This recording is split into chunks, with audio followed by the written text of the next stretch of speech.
isang musmus labi.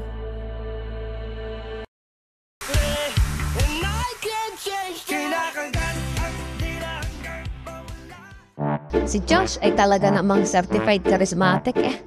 Tingnan nyo naman ang ngiti ng isang Josh. Lord, nahanap ko na, Lord! Lord, yung asawa ko, Lord! Ayan sa harap ko, Lord! Kapag si Josh inaayta mong gumiti ng gayaan sa iyo, di kay parang gusto mo nang aminin lahat ng kasalanan mo. At baka yan na huling araw, May. Pag hinimatay ka, pag mulat mo, ay manok ni San Pedro ang bubulaga sa iyo.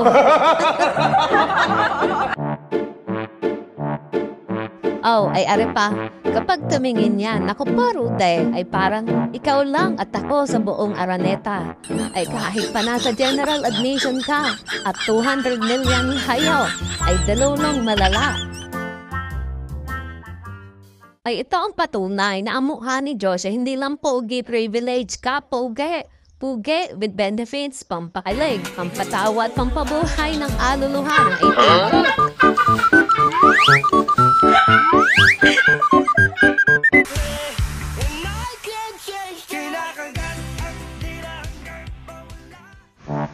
Ay aring si Josh kahit ano pang kulay ng buhok o outfit ay parang pang magazine cover eh.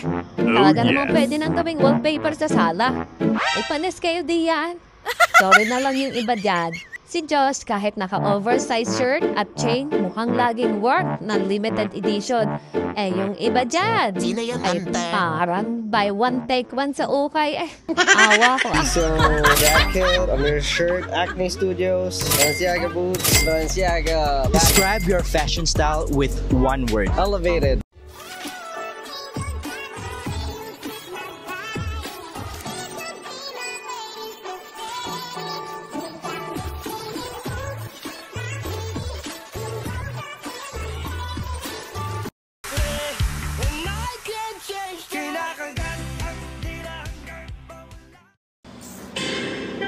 Hey, crank that soldier boy, yo.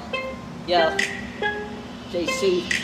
Copy namin, never been sloppy. Ikaw lang ang gustong makasama habang buhay. Pinapangako na hindi mawawala. Ito ay bitin man nila. Si Josh, pagdating sa usapang rap, may kakaibang rap tone na talaga namang tumatatak eh. JC. 1, 2, 3, 4, 5. This is ugly. Ay di kay gagaling, parang sin-off lang eh. Bite me. What you gonna do pag may dumating? Ay si Josh, pag yan ay nag-rap, hindi yun lang yung tipong generic na fast rap para laang masabing magaling. May sariling timpla ang boses niyan, oy. Kumbaga sa kape, ay parang kaping barako din sa Batangas. Ay lumalaban yan. Kahit 20-20. Alam nyo ga, ay para sa akin, itong si Josh ay parang si Vin Diesel ng P-pop. O, diga? Fast and Furious. Mabilis, intense, walang preno. Samantalang yung haters ay narinig nyo ga. Sino kayo, ante? Ay parang pedicab lang eh. Pedicab na kakarag-karag. Hirap makasabay. Kasung simulan nyo na maghukay dyan naman kayo mahusay pinusibig.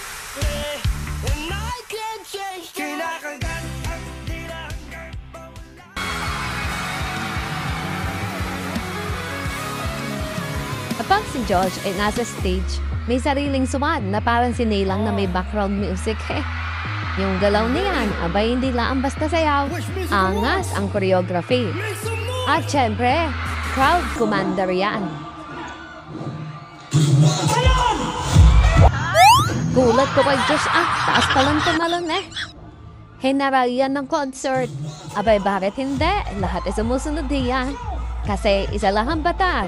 Command ni Josh, sundin agad. Katulad na rin. Pag sinabi kong galaw, lahat tatalon. Pwede ba yun? Ang dami-dami nyo, hindi kayo tumatalon.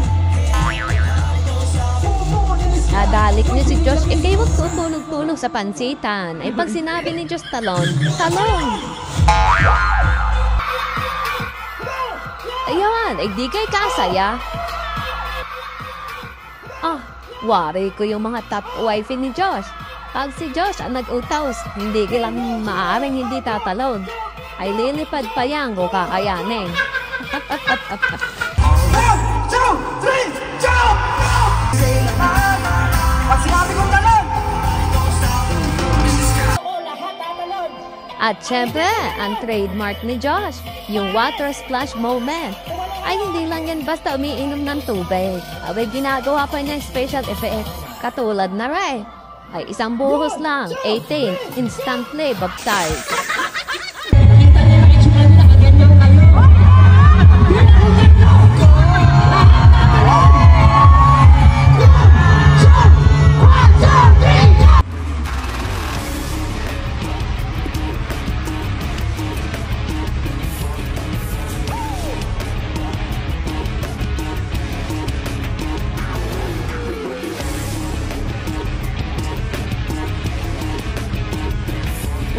I want y'all to stand up, come on. Aba nako, ay sa simpleng tingin lang ni Josh sa crowd, automatic response. Buong arena, sumasabog ng hiyawan. 2, 1, 2, 3, kinaka. Sakit na. Louder. I'm never healed, 'cause there's one more to fuck me. Jump, jump. Happy, and I can change. Kinakagat ang tinanggal mawala. Oh my God, Lord! Lord, nahanap ko na, Lord! Lord, yung magpapangasawa ko, Lord! Ayan sa harap ko, Lord! Nako, ay ito na. Ito na ang ultimate weapon of mass kilig, ang killer smile ni Josh Cullen. Ay talaga namang parang automatic reset ang energy ng 18 kapag nakita ang isang ngiti laang ni Josh Cullen. Oh my God. Ay nako, kung may smile insurance, abay lahat ng 18 ay magbabayad. Sa totoo lang, ibang level hindi lang ngiti, kundi pangharang ng traffic at pangpatigil ng mundo.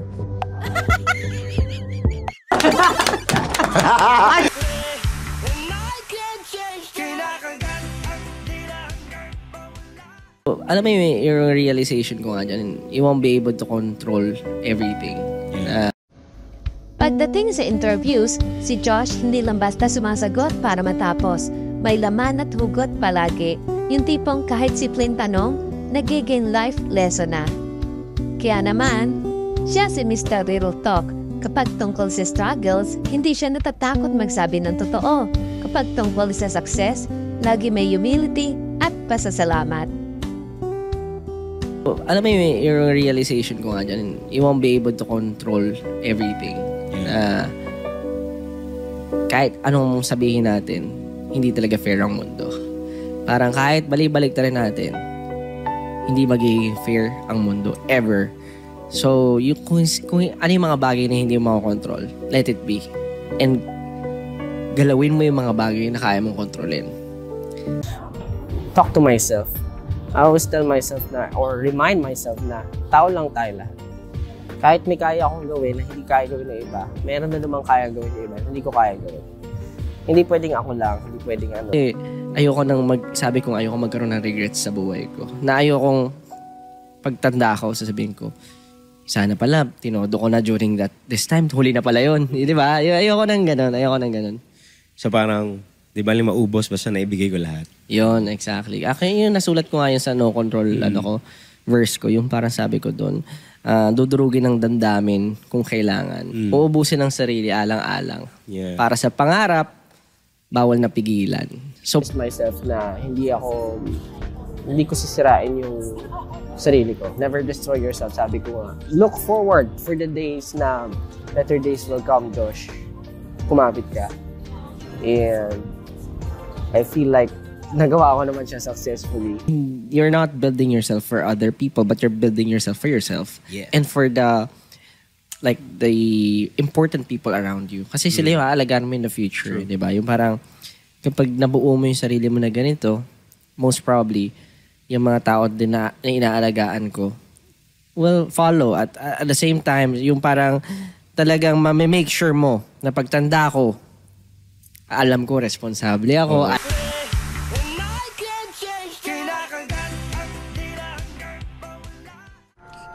Si Josh, hindi lang rap king yan. Certified sleeping cleans ng SB19 yan. Aba, ay kahit saan masandal ay tulog. Saan man, kahit kailan, may tendency siyang mag-power nap. Ay parang may invisible bed radar itong si Josh. Kahit upuan lang sa van, ay automatic tulog. Siyempre, hindi pa lalagpasin ng mga kasama niya yan. Ito pa si Junard. Ang iyong araw. Ika'y mahain pa rin.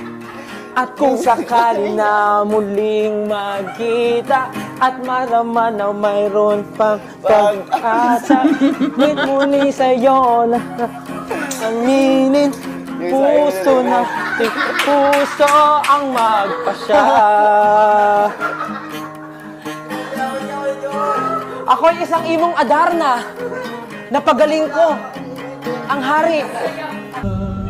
Sa iyong Naway, sumalangit na ang kanyang kaluluwa na dapat tayo ay magkaisa. Para ating kumanaw na ang pamilya. Kung sa stage, hyper si Josh. Sa meeting naman, ay certified sleeping drinks pa rin. Imagine mo ay seryosong discussion ng SP19, brainstorming, planning, future goals. Ayon si Josh, naka-slouch sa upuan. Tulog na parang wala sa syllabus.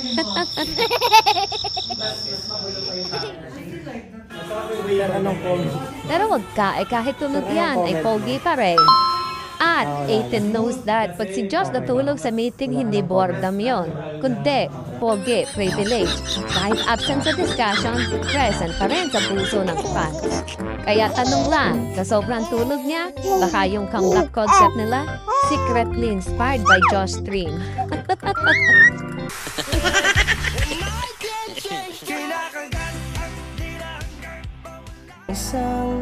Oh, alam din natin na si Josh ay may killer moves, killer rap, pero may isa pang killer weapon yan, yung kindat moment niya sa stage. Nakala mo'y laging napuwing Abay, admitin na natin, pag si Josh ang kumintat, ay talaga namang hindi lang simpleng kindat. Isa yung public disturbance, landi level, pang world tour yan. Ay talaga namang isang kindat laang ni Josh. Nagkaka-shortage ng oxygen sa buong arena. Ay, parang sinasabi ng mata niya, Oy, 18, ready ka na ba?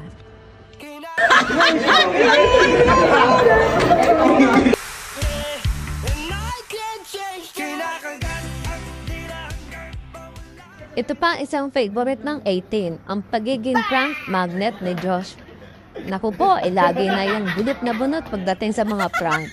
Pero ang nakakatuwa, kahit ilang beses siyang napaprank, hindi yan pikon.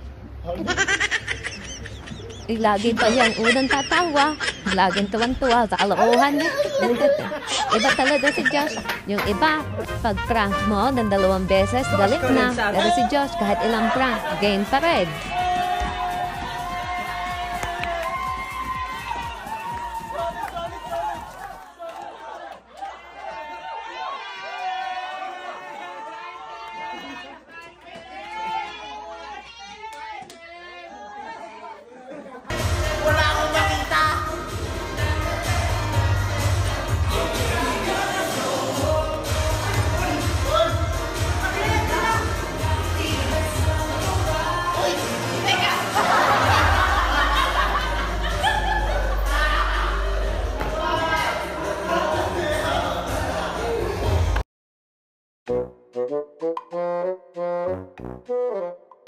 Ito yung dam na may konting gento.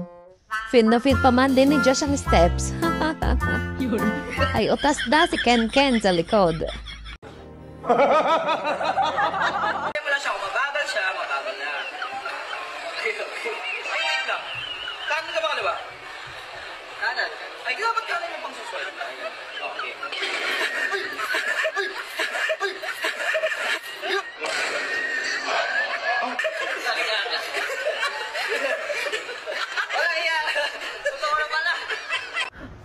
Kaya naman ang 18 ay talaga naman nasa rin side na rin ni Josh. Hindi lang siya pogi, hindi lang rapper, hindi lang performer.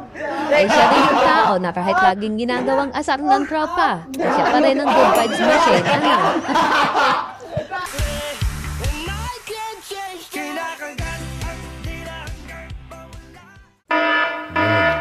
This video is not suitable for all ages. Viewer discretion is advised. Siyempre, mga pabangkin, ay hindi matatapos ang listahang are kung wala ang legendary Josh Abs reveal. Ano pa ba? Tradisyon na yan eh. Parang concert checklist lang ng 18. Kalma.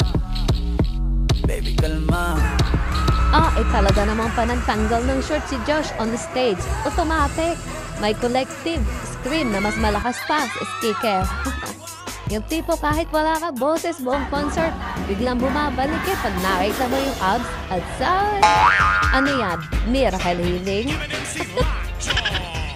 Parang national event na no? Kaya tuwing may concert, ready lagi ang 18 eh. Naka-ready na ang camera, hindi lang sa kanta, kundi sa pambansang pasilip ng abs moment.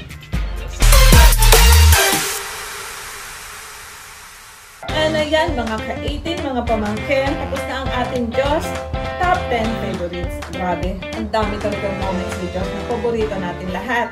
Mula sa kulit, sa angas, hanggang sa kilig overload na talaga namang paborito niyong lahat. Aminin. Pero syempre, hindi lang si Josh ang bida kasi sa dulo, solid pa rin tayo bilang 18 na laging sumusuporta sa buong SB19. Kaya naman, always support SB19 dahil kung wala sila, ay wala din tayong ganda ring saya at kilig moments, ay aminin nyo, baka tayo laging lumbay. And that's it, mga pamangkin. This has been your ante na laging chismosa sa lahat ng tungkol sa SB19. Pero may kasamang wisdom at tawa. Huwag kalimutan, support SB19 always. SB19! Maraming salamat po!